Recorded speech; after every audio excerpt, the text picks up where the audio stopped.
तायडे, मुकुंदभाऊ सपकाळे, फिरोजभाई मुलतानी, शकीलदादा बागवान, राजूभाऊ More, JD Bhalerao, सुधीरभाऊ Patil, राहुलभाऊ Bhalerao, Mujeeb Patel, Zakir Bagwan, रईस बागवान, आपल्या सन्माननीय उमेदवार सौभाग्यवती जयश्रीताई पाटील,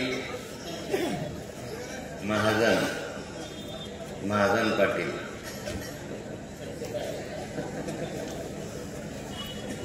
सन्माननीय व्यासपीठ, उपस्थित सर्व बंधू भगिनी आणि मित्रांनो,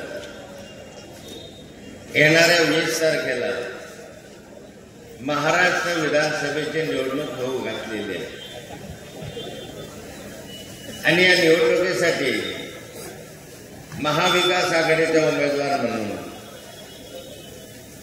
उद्धव बाळासाहेब ठाकरे गटाच्या सौभाग्यवती जयश्री सुनील महाजन या मशाल या चिन्हावर या जळगाव शहराच्या विधानसभा क्षेत्रातून उभे आहेत. निवडणुका जर 5 वर्षांना येतात. 5 वर्षानंतर आपला आमदार, आपला प्रतिनिधीने, आपला लोकप्रतिनिधी निवडून देण्याची संधी संविधानानं आपल्याला दिलेली आहे. डॉक्टर बाबासाहेब आंबेडकरांनी संविधान तयार केलं. त्या संविधानामध्ये तरतूद केली आणि त्याच्यानुसार कायदा झाला की निवडणुका होत असताना दर 5 वर्षांतर लोकप्रतिनिधीची निवडणूक झाली पाहिजे. जर त्यांनी हा शब्द घातला नसता तर कदाचित एखादा उमेदवार निवडून गेल्यानंतर मरेपर्यंत तोच राहिला असता. मग खऱ्या अर्थानं संधी मिळाली. मागच्या लोकप्रतिनिधीने काय केलं, भावी लोकप्रतिनिधी काय करू इच्छितो याचं मूल्यमापन करण्याची उत्तम संधी आहे. जळगाव शहर आहे नासावाला नवीन नाहीये आणि आज सुभाष चौक नाहीच नाहीये. इतक्या सभा या ठिकाणी झालेल्या आहेत, इतका जनतेनं प्रतिसाद दिलेला आहे आणि त्या प्रतिसादाच्या माध्यमातून यशही आम्हाला मिळालेलं आहे.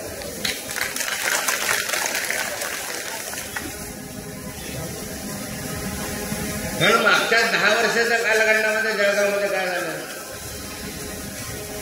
उत्तम दर्जाचे रस्ते झाले, पिण्याच्या पाण्याचे व्यवस्था नीट झाले, अमृत योजना पूर्ण झाली, कोणता एखादा उद्योग या ठिकाणी आला, रोजगाराच्या संधी उपलब्ध झाल्या. काय झालं, कापसाला भावाला 6,000 महाजन भरत होता, तुम्ही वाचवला गेले 12,000 मामागे तो भाडवत. आता या महाजनात येणारे 12,000 रुपये कापसावर पण येईल. काय झालं, या ठिकाणी जयश्रीताई महाजन या महापौर झाल्या. त्यांनी महापालिकेच्या निधीमधनं काय काम करण्याचा प्रयत्न केला, पण त्या विरोधी पक्षाचा असल्यामुळे सरकारकडून त्यांना पैसा मिळाला नाही. महापौर विरोधी पक्षाचा झाला, ह्याला पैसाच द्यायचा नाही, याला बदनाम करून टाकायचं. म्हणून त्या कालखंडामध्ये योजना आवडत्या घेतल्या. या जळगाव शहरामध्ये जी पिण्याची योजना आहे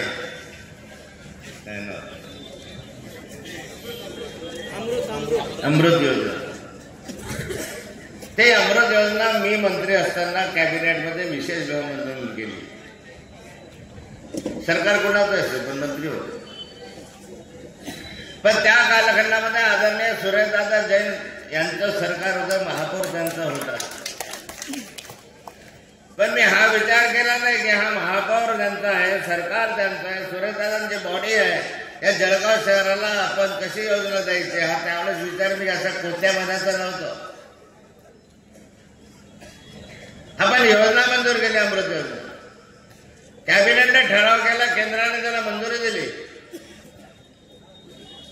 सरकार कोणाचं आहे असं, पण जनता आमची आहे. या जनतेसाठी केलं पाहिजे. विरोधी पक्षाचा एखादा असलं म्हणून आवडता घ्यायचं, सत्ताधारी पक्षाचं असलं म्हणून द्यायचं, हे धोरण चुकीचं होतं. मी त्या कालखंडामध्ये ही योजना आणतो. हा नाथाभाऊ होता की जळगाव शहराला पाणी मिळायला लागलं. वाघोरचं धरण बांधलंच नसतं, वाघोरच्या धरणात तुम्हाला पाण्याची योजना दिलीच नसती तर तुम्हाला आजही मिळणारं पाणी मिळालं नसतं. मला माहिती आहे त्या कालखंडामध्ये आदरणीय सुरेशदादा जैन यांनी पिण्याच्या पाण्याची योजना ही शेळगाव बॅरेजवरून मंजूर करून इथं पाणी आणून अशा स्वरूपाचा प्रस्ताव मंजूर केला होता. योजना तयार केली होती. आजही ते तुमच्या महापालिकेत आहे. मी त्या कालखंडावर दादांशी बोललो. दादा माझ्या विरोधी होते. आम्ही एकमेकांचं फार काही जमत नव्हतं, पण तरीही त्या कालखंडामध्ये दादांशी मी स्वतःहून चर्चा केली. म्हटलं दादा, शेळगाव बॅरेजवरून पाणी उलट्या मार्गाने आणणं या जळगाव शहराला परवडणारं नाही. वीज लागेल, मोटारी लागतील, मोठ्या मोठ्या हॉर्सपॉवरच्या, उलट्या दिशेनं पाणी येतं, प्रवाहाच्या विरुद्ध पाणी येतं. त्यापेक्षा आपल्या या वाघोरच्या धरणाची उंची वाढवा, त्याच्यासाठी 100 कोटी लागतात, ते तुम्ही द्या. मी तुम्हाला हप्ते पाडून देतो. त्याचे 1 मीटर 2 मीटर उंची वाढवू आपण. त्यात साचलेलं पाणी जळगावला बाय ग्रॅव्हिटी येईल, उताराने येईल. उताराने मोटर लागणार नाही, वीज लागणार नाही, बिल लागणार नाही. महिन्याच्या महिन्यात कट झालं कनेक्शन, हे झालं ते झालं, हे भानगडीच राहणार. आणि म्हणून त्या कालखंडामध्ये दादांनी मान्य केलं. आणि म्हणून या वाघोरचे पाणी पुरवठा योजना जळगाव शहरासाठी झाली. नळ सोडला की घरापर्यंत पाणी येतं, बटन दाबला की नाही येत. कमी स्वस्त दरात कमी विचारामध्ये हे पाणी येतं. त्याला अशा स्वरूपाच्या योजना ज्या त्या कालखंडात झाल्या, ज्या मंजूर झाल्या, ते विरोधी पक्ष असताना सुद्धा, त्या विरोधी पक्षात असताना मी सत्तेत होतो तरीही केल्या. पण महापौर विरोधी पक्षाचा आहे म्हणून रस्त्याच्या कामाला पैसे द्यायचे नाही, मोठे मोठे खड्डे देऊन या नागरिकांना छळायचं, हे महाविकास या महायुतीच्या सरकारने आतापर्यंत केलं. निवडणुका आल्या म्हणून 100 कोटी,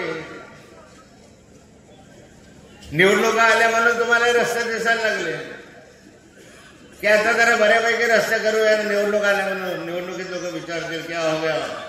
मागच्या कालखंडामध्ये 100 कोटी रुपये या निवडणुकीसाठी दिले. आदरणीय गिरीश भाऊंनी सांगितलं, आदरणीय मुख्यमंत्री देवेंद्र फडणवीस या ठिकाणी आले, 100 कोटी तुम्हाला देतो.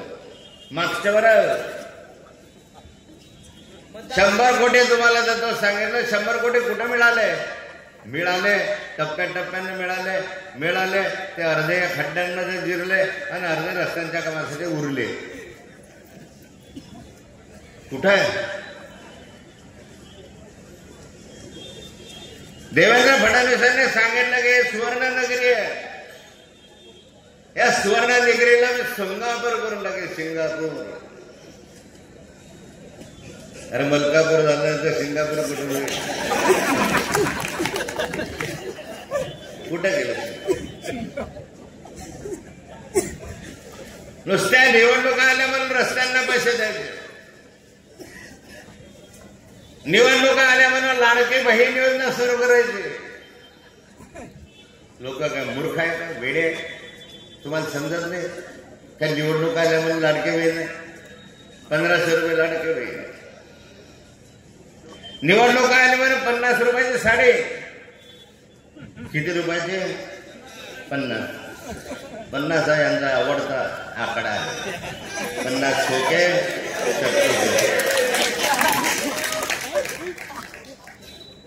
50 रुपयाची साडी दिली. साडी नाही आले तर भांडे गुंडे दिले. मी पाहतो ते इथूनच भांडे घेतले होते, भांड्याचे होलसेल व्यापारी भांडे दिले. लाडकी बहीण म्हणून 1500 रुपये, 50 रुपयाची साडी, 50 रुपयाचे साडे दिले आणि दुसऱ्या दिवशी 50 रुपये लिटरनं गोडे तेलाचे भाव वाढवून टाकले.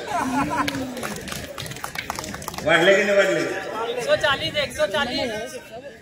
कंटिन्यू चालू आहे. गोडे तेलाचे भाव वाढवून टाकले 50 रुपये लिटर. महागाई आकाशाला जाऊन भेटले किती दिवसात या निवडणुकीच्या काळात. कधी तुम्ही पाहिलं होतं का 150 रुपये लिटरचं गोडे तेल? या बघितली बसलेलं आहे 150 रुपयाचं गोडे. ऐन दिवाळी तेलाचे भाव वाढले, तुपाचे वाढले, साखरेचे वाढले, रव्याचे वाढले, मैद्याचे वाढले. ऐन दिवाळीत भाव वाढवून टाकले बराबर. अरे इतके वाढले की खोबरं 180 रुपयाचा 200 रुपये किलो झालं. खाकरंजी खोबऱ्याची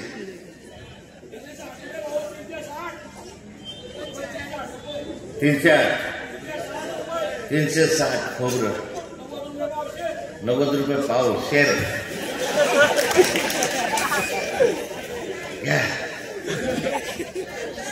नाही दिवाळीमध्ये करंजी खाण्याचा योग तुमच्या स्वतः पण या सरकारने तो घालवला. आता अक्षय तृतीया येईल तर कानोले खावणार नाही.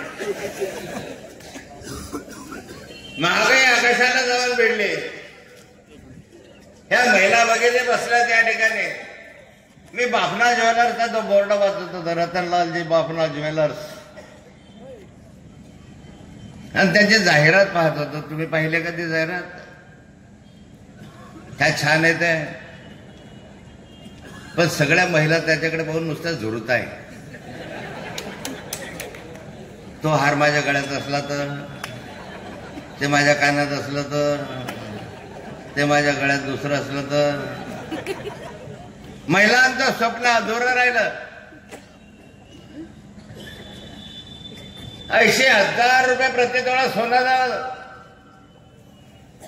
1,00,000 रुपये किलोची चांदी झाली किलोला. महिला भगिनींनो, लाडकी बहीण मंगळसूत्र घाला 1,00,000 रुपयाचं, किमान 1 तोळ्याचं. जे मंगळसूत्र या हिंदू समाजामध्ये प्रत्येक महिलेला प्रिय असतं. ते म्हणते निदान 2 ग्रामचं, 4 ग्रामचं, 5 ग्रामचं, काळ्या धान्यांचं का होईना पण मंगळसूत्र पाहिजे. पातिव्रत्याचं लक्षण आहे. पण हे मंगळसूत्र या सरकारने महाग केला 80,000 रुपये तोळा. कुठली आली लाडकी बहीण? कशासाठी नाटकं चालले ते? एका बाजूला महागाई वाढवता, दुसऱ्या बाजूला शेतकरी मरून राहिलाय. कापसाला भाव नाही, सोयाबीनला भाव नाही, ज्वारीला भाव नाही, मक्याला भाव नाही. कधीतरी 5-7 वर्षापूर्वी कापसाला भाव 12,000 रुपये होता. आज 6,000 रुपये भाव आहे. दिला होता तो महाविकास आघाडी. कधीतरी शहर याच्यामधले आज जे मंत्रिमंडळामध्ये मंत्री आहे ते जळगाव शहरात 15 दिवस उपोषणाला बसले होते की कापसाला 7,000 भाव मिळाला पाहिजे 10 वर्षापूर्वी. कुठे गेला? तुम्ही सरकारमध्ये आहात. 6,000 रुपये प्रति क्विंटलचा कापसाला भाव द्यायचा, सोयाबीनला भाव 3,000 रुपये. 15 रुपये येताही आहे, 15 रुपये किलो येताही आहे भाऊ. 15 रुपये किलो येताही ना. 6,000 रुपये भाव आहे कापसाले. हे शेतकरी मेला. खऱ्या अर्थाने शेतकऱ्यांच्या जर सारे व्यवहार होत असतील तर ते कापसावर होतात. कापूस विकल्यानंतर किराणा मालाचा भाव उधारी देऊन टाकू. कापूस विकल्यानंतर त्या ठिकाणी शेतमजुरांना सावकाराकडून घेतलेल्या पैशाची फेड करून टाकू. कापूस विकल्यानंतर मित्राचे उधारीचे उसनवारीचे पैसे देऊन टाकू. कापूस विकल्यानंतर उरले पैसे त्या पोरगीचे हात पिवळे करून ठेवू. पोरीचे हात पिवळे करायचे आहेत. कापसाचा भाव नाही आहे. 2 वर्ष झाले, 4 वर्ष झाले, कापसाचे भाव मिळतील, भाव मिळतील. वाट पाहता पाहता पोरीचं वय वाढलं. पोरीचे हात पिवळे करायचे विचार वारंवार मनामध्ये येतात. रात्री रात्री नवरा बायको झोपतात. पोरी मोठी होत चालली, वय वाढत चाललं. कसं करायचं? भाव येत नाही. वरून निसर्ग साथ देत नाही. पाऊस जोरात पडायला लागला. आहे ते उत्पन्न केलं. शेवटी पोरीच्या त्या चिंतेपायी गळफास घेतात आणि मरून जातात. किती शेतकरी मेले? चिंता आहे सरकारला? किती शेतकऱ्यांनी आत्महत्या केल्या? भाव नसल्यामुळे गेल्या. आणि इकडे जाहिराती टीव्हीवर काय दाखवतात, आमचा खुशाल शेतकरी. या राज्यामध्ये शेतकरी फार खुशाल झाला, जोड्यानं मारलं पाहिजे तुम्हाला. खुशाल शेतकरी आणि जाहिराती दाखवतात. कापूस आहे, शेतकरी मेला. महागाईमध्ये महिला मेल्या. खराच चटका जर बसला, फटका बसला असेल तर गृहिणीला बसला. गॅस काय भाव झाला? 1000 रुपये, 1400 रुपये. तुला माहित नाही, बायकोला विचारू नये. 1400 रुपयापर्यंत गॅस गेला. काळजी करू नका, आमचं सरकार आहे ना, तुम्हाला आम्ही 3 हंड्या मोफत देऊन टाकू, फुकट देऊन टाकू. काळजी करू नका शेतकऱ्यांना. तुम्ही कर्जबाजारी झालात, कर्जामुळे आत्महत्या करू नका. आमचं सरकार आहे ना, महाविकास आघाडीचं सरकार आहे ना, पहिल्या मीटिंग मध्ये तुमचा 3 लाख रुपयाचं कर्ज माफ करून टाकू.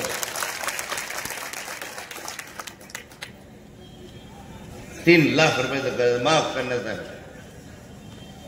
या सरकारने घोषणा केली होती मागे. या महायुती सरकारमधल्या फडणवीस साहेबांनी घोषणा केली होती मुख्यमंत्री असताना, कर्ज माफ करू, शेतकऱ्यांचं सारं कर्ज माफ करू. तुम्ही फार विसराळू आहात. कर्ज माफ झालं नाही. 0 दराचं वीज बिल देऊ. काही दिवस निवडणुकीपुरतं वीज बिल दिलं 0 दराचं शेतकऱ्यांना, तुम्हाला आम्हाला. नंतर त्याच्या 4 वाढवून घेतले, विजेचे दर वाढवून टाकले. खोटारडं सरकार आहे, खोटं बोलतं. आश्वासन देतं, आश्वासनाची पूर्तता करत नाही. करून दाखवा. या जळगाव जिल्ह्यात किती वेळा माननीय मुख्यमंत्री आले, माझे मुख्यमंत्री येऊन गेले. आणि आमच्याकडे तसं 3 महिन्यानं 2 महिन्यानं काय 2 महिन्यानं महिन्याभरानं माननीय एकनाथराव शिंदे जाऊ पाळणा तरी 9 महिन्यानं आलतो. आमच्याकडे तर मुक्ताईनगर उठलं की एकनाथ शिंदे, उठले की एकनाथ शिंदे, एकनाथ शिंदे. ते म्हणतात दुसऱ्या एकनाथचीच वेळ घ्यायली. किती वेळा मुख्यमंत्री आले आणि किती वेळा आम्हाला सांगितलं या जिल्ह्यामध्ये केळी उत्पादक मोठा आहे, आम्ही केळीचं महामंडळ स्थापन करू. कुठे गेलं महामंडळ? केळी महामंडळ स्थापन करू, त्याला ताबडतोब 100 कोटी देऊ. ही घोषणा माननीय एकनाथराव शिंदे साहेबांनी जळगावने मुक्ताईनगरला केली होती. कुठं आहे? मागच्या महिन्यापूर्वी निवडणुका येता येता येता येता येता ये महामंडळ, वो महामंडळ, ये करेंगे, इसका महामंडळ. त्याला 52 महामंडळांची स्थापना करून टाकली. आणि मग सर्वात शेवटी म्हणाले लेवा पाटलांसाठी महामंडळ. आता लेवा पाटलांसाठी महामंडळाची स्थापना केली. सगळे लेवा पाटील वेडे, सगळे पोरं जमले, धडाधड फटाके फोडले. स्वागत बघा, जल्लोष, लेवा पाटलांसाठी महामंडळ, लेवा पाटलांसाठी महामंडळ. कुठं आहे महामंडळ? दाखवा आदेश. कोणतं महामंडळ? मूर्ख बनवायचं निवडणुका म्हणून.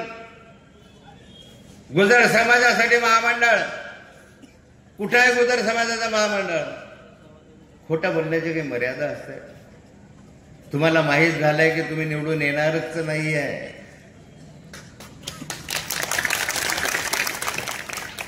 आणि म्हणून प्रलोभन दाखवत आहे, म्हणून लालूच दाखवत आहे. बहिणींनो, घाबरू नका. तुम्हाला 1500 काय तुम्हाला 7,500 देऊन टाकू 3 महिन्याची एकच वेळ. बहिणींनो, तुम्ही लाडके बहीण आहे, 1500 रुपये महिना आम्ही तुम्हाला देतो. जर हे महाविकास आघाडीचं सरकार आला तर योजना बंद करून टाकेल. भीती घालवत आहे. मग कोणतीही योजना कधी सुरू झाल्यानंतर बंद होते का? संजय निराधार योजना इंदिराजींच्या कालखंडात सुरू झाली, बंद झाली का? आता आम्हाला ते सुरू ठेवावंच लागणार आहे. आणि लाडके बहीण योजना सुरू आम्ही ठेवणार. तुम्ही 1500 देता, आम्ही 3000 देऊ.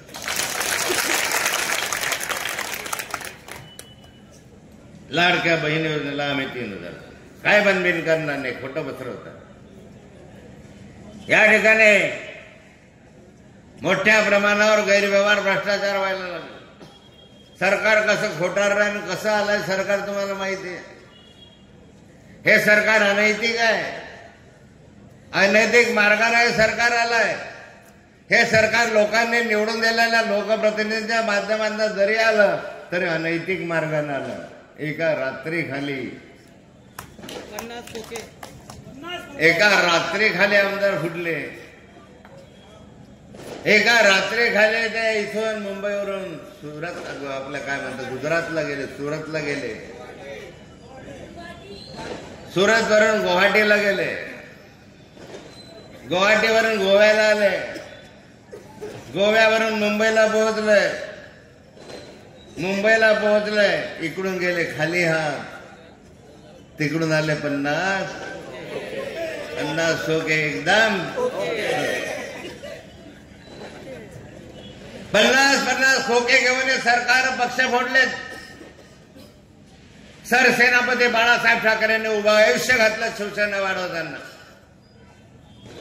उभं आयुष्य त्यांचा शिवसेनेचा विस्तार आणि वाढीमध्ये गेलं. त्यांच्या परिश्रमाने, त्यांच्या कष्टाने, त्यांच्या घामाने, त्यांच्या श्रमाने, त्यांच्या वाणीने शिवसेना विस्तारली. महाराष्ट्रात नाही अख्ख्या देशभर पसरली जीव दमनपासून. ते शिवसेनेचे पैसे देऊन फोडता, त्यांचं चिन्ह चोरता. ज्या माननीय शरद पवार साहेबांनी उभा आयुष्य घातला आणि राष्ट्रवादी काँग्रेसची स्थापना करून त्याला वाढवलं, विस्तार केला, त्यांचं घड्याळ करून नेलं. असे चोर लोक, बदमाश, उचक्के, लबाड, भामटे. एका बाजूला म्हणता भ्रष्टाचार मुक्त शासन आणि दुसऱ्या बाजूला त्या अजित पवारला मांडीवर बसवतात. 70,000 कोटी रुपयाचा घोटाळा अजित पवारांवर आरोप केला, मी केला होता. त्यावेळेस मी भाजपमध्ये कमळाच्या फुलावर होतो. या नालायकांमुळे मला इकडे यावं लागतं. हा इतिहास तुम्हाला माहिती आहे. निदान थाऊचा इतिहास पाहून तरी यांना दाथ्यानं मारलं पाहिजे. एक होणारा मुख्यमंत्री, या राज्याचा होणारा मुख्यमंत्री, या जिल्ह्यात मधला होणारा मुख्यमंत्री, त्याला बदनाम करण्याचं षडयंत्र यांनी केलं. काय दोष होता नाथाभाऊचा? का 70,000 कोटी रुपयाचा घोटाळा घेतला, ज्याच्यावर 70,000 कोटी रुपयाच्या घोटाळ्याचे आरोप केले, त्या अजित पवारांनी मांडीवर घेतला म्हणे भ्रष्टाचार मुक्त शासन. परवा दिवशी माननीय छगन भुजबळ साहेबांनी सांगितलं, काय करणार, मला ईडी लावली, मला तिकडे जावं लागलं, वाचलो रे बाबा, बरं झालं. झाप दडपा दाखवून बदमाशी करून नाथाबाच्या मागे पण ईडी लावली, अजूनही चालू आहे. काय केलं मी? का 70,000 कोटी घालले? काही माझ्या एक जमीन घेतली, ती नियमाने घेतली, कायद्याने घेतली, पण मुख्यमंत्र्याच्या शर्यतीत नाथाबाई म्हणाल बदनाम केलं पाहिजे, हाकलून दिलं पाहिजे म्हणून उद्योग केले. परवा भुजबळ साहेबांनी सांगितलं की माझ्या मागे ईडी लावली. जेलमध्ये काढलेले दिवस मला आठवतात आणि त्या भीतीपोटी मी पक्ष बदलून शेवटी बाप्पा रे तुमच्या बरोबर येत, आपण ते ईडी बिडी बंद करा रे बाबा. ते ईडी कोणाकोणा, अनेकांवर ईडी, भ्रष्टाचाराचे आरोप अनेकांवर. ते सगळे भ्रष्टाचारी एकत्र झाले आणि त्याच्यामधनं महायुती तयार झाली. एका बाजूला तर स्वच्छ प्रशासन, दुसऱ्या बाजूला काय घेतात अशा लोकांना तुम्ही?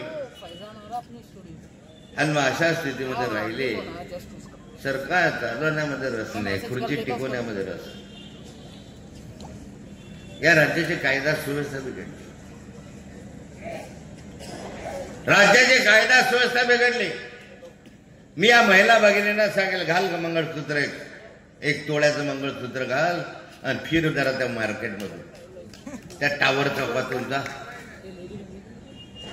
फिर. नाही तर मग गुंडे लागले ना, मंगळसूत्र फेकून देते, तुला उचलून दुसरीकडे फेकून देते. कोणी तुझी कोणी पोलीस सुद्धा दखल घेणार नाही. अरे रे बा, पोलीस काय दखल घेणार आहे? 16 पोलिसांच्या आवरणामध्ये 16 पोलीस असताना सुद्धा या राज्याच्या माजी मंत्रीच्या बाबा सिद्दीकीची हत्या होते. पोलिसांचं संरक्षण असताना हत्या होते.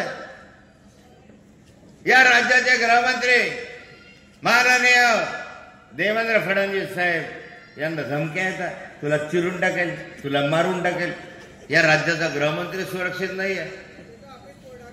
या राज्याचा गृहमंत्री सुरक्षित नाही आहे. त्याला संरक्षण द्यावं लागतं. गृहमंत्र्यांची सुरक्षा वाढवली, गृहमंत्र्यांना धमकी.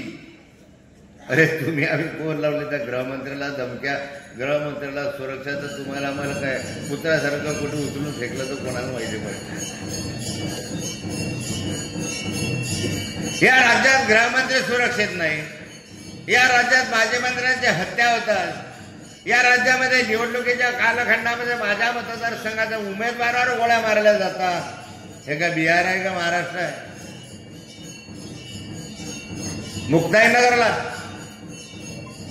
मुक्ताईनगरला त्या ठिकाणी गोळ्या झाडल्या गेल्या उमेदवारावर,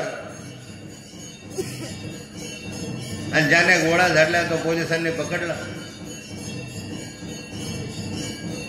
विकी गुरतळ नावाचा तो पोलिसांनी अटक केला, पकडला. पण हाच गुरतळ आदल्या दिवशी आमचा आमदार मुक्ताईनगरचा त्याच्या रॅलीमध्ये होता. मी ते व्हिडिओ चित्रफित दाखवली की आमच्या आमदारांच्या रॅलीमध्ये हा गुन्हेगार कसा, ज्याने आज रॅलीमध्ये घेतलं आणि दुसऱ्या दिवशी गोळ्या घातल्या. हे कसं झालं? पोलीस चौकशी करायला तयार नाही. हळूच मला सांगितलं शिंदे साहेबांचा फोन आला होता. गुन्हेगाराला संरक्षण आहे, सर्वसामान्य माणसाला संरक्षण नाहीये. तुमच्या गळ्यातलं मंगळसूत्र गेलं, कुणाचे घरफोडे गेले, कुणाच्या घरावर चोरी झाले. पोलिसांकडे जा, पोलिसांची वागणूक बघा काय असते तुमची. कुठून आला हा तक्रार दाखल करायला? एक तर मुळामध्ये तक्रार दाखल करत नाही. आला तर म्हणता कुठून आला? घरामध्ये घरफोडे झाले, रात्री झाले. पोलीस 17 प्रश्न विचारत राहतात. कुणी केले? चोर कसा होता? काळा होता? गोरा होता? कपडे कसे होते? उंच होता की होता? दाढी ओला होता? त्यांना होता? अरे बाबा मी झोपलो होतं ना म्हणून तर चोरी झाली. तू मला काय प्रश्न विचारतो?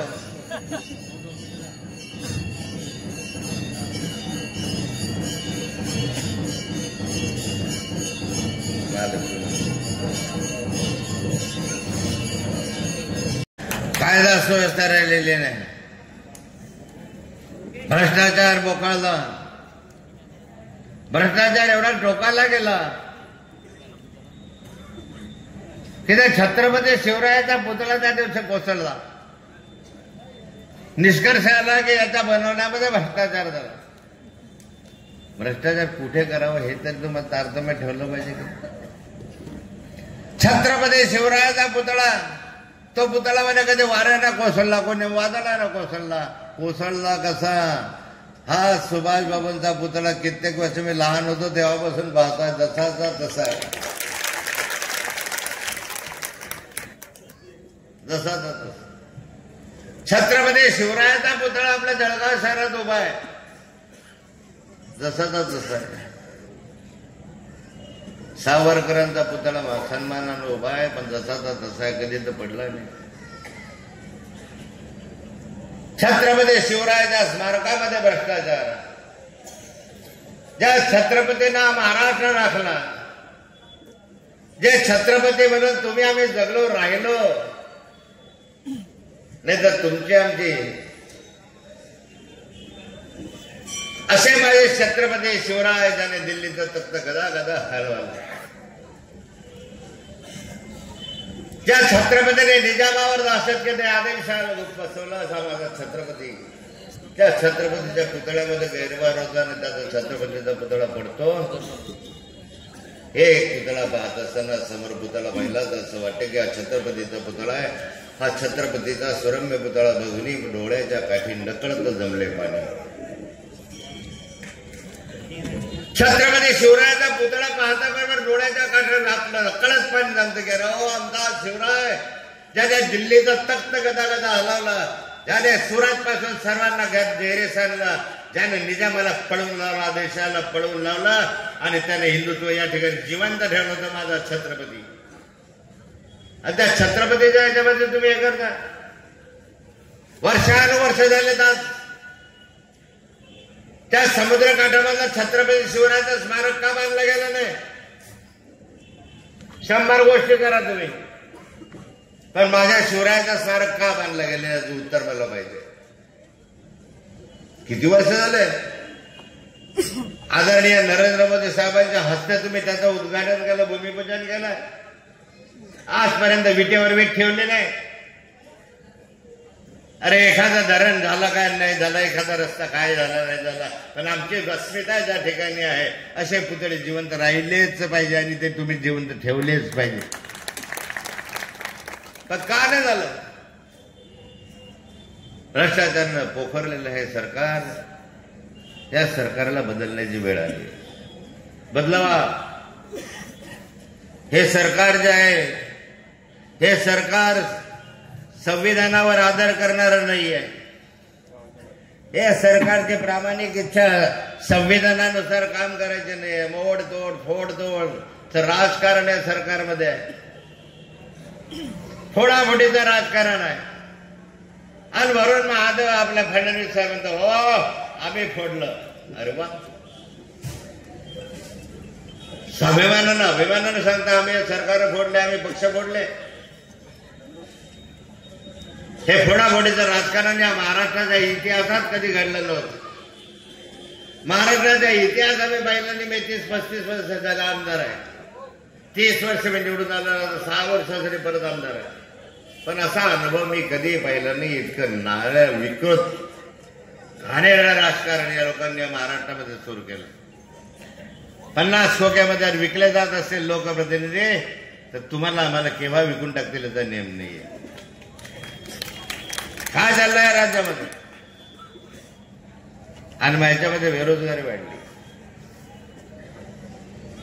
ह्या बेरोजगारांच्या हाताला काम नाही. जे आहे ते रेमंडमध्ये ढाकळून लावले आरामखोरांनी. ज्यांना होतं ते काढले, दुसरे लावले. काय केलं, काय नाटकं केले, बदमाशी करतात. बेरोजगारी वाढली, हाताला काम नाही. पोरं शिकले सवरले, घरी गेले की बाप म्हणतो एवढा घोडा झालाय काहीतरी करणं.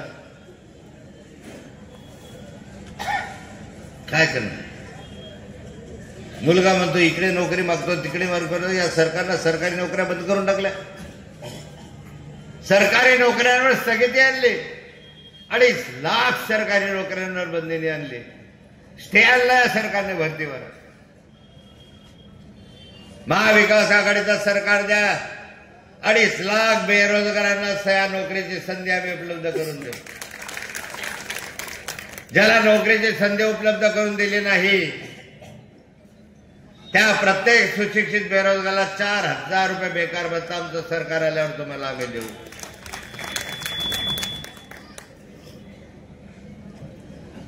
आम्ही करायचं फार नाही. चंद्रावर नेऊ सूर्यावर नेऊ असं आमचं घोषणापत्र नाही. आमचं त्याच्यासाठी जाहीरनामा नाही. छोट्याच पण ते तुमच्यासाठी केल्या पाहिजे. मी यांना विचारतो जिल्ह्यामधले सिंचनाचे प्रकल्प का बंद आहे? तापी सिंचन विकास महामंडळाची स्थापना नाथावून केली. हजारो कोटी रुपयाचे प्रकल्प मी मंजूर केले. हजारो कोटी रुपये. पैसे नाही.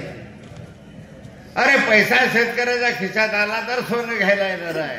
पैसा आला तर हा भांड विकत घ्यायला येणार आहे. पैसा आला तर मार्केट चालणार आहे. शेतकऱ्याच्या भरोशावर का प्रकल्प बंद झाल्याचं उत्तर मला कोणी देईल? आणि अशा स्थितीत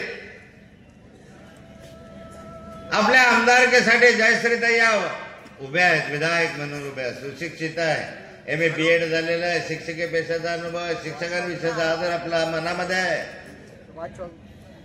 हजारो विद्यार्थी त्यांनी घडवले आहेत. भाषण पाहिलं तुम्ही त्यांचं कौतुक केलं का? काय सुंदर भाषण करतात ताई. विरोधी पक्षात असताना सुद्धा त्यांनी महापौर पद चांगल्या रीतीनं चालवण्याचा प्रयत्न केलाय. आणि जळगाव मधल्या तळागाळातल्या गावापर्यंत, घरापर्यंत, झोपडीपर्यंत, वस्तीपर्यंत, वाड्या वस्तीपर्यंत त्या गेलेल्या आहेत. जळगाव शहरातल्या नागरिकांची नाडी त्यांना माहिती. कुणाला काय हवंय याची माहिती त्यांनी महापौर पदाच्या कालखंडामध्ये घेतलेली आहे. आणि यासाठी माझी विनंती आपल्याला राहणार आहे हे सारं राजकारण पाहता या महाराष्ट्रामध्ये महाविकास आघाडीचं सरकार येणं गरजेचं आहे. महायुतीच्या सरकारमध्ये मी काढले काही मी 40-45 वर्ष रक्ताचं पाणी केलं. जळगाव जिल्ह्यामध्ये पक्ष वाढवला.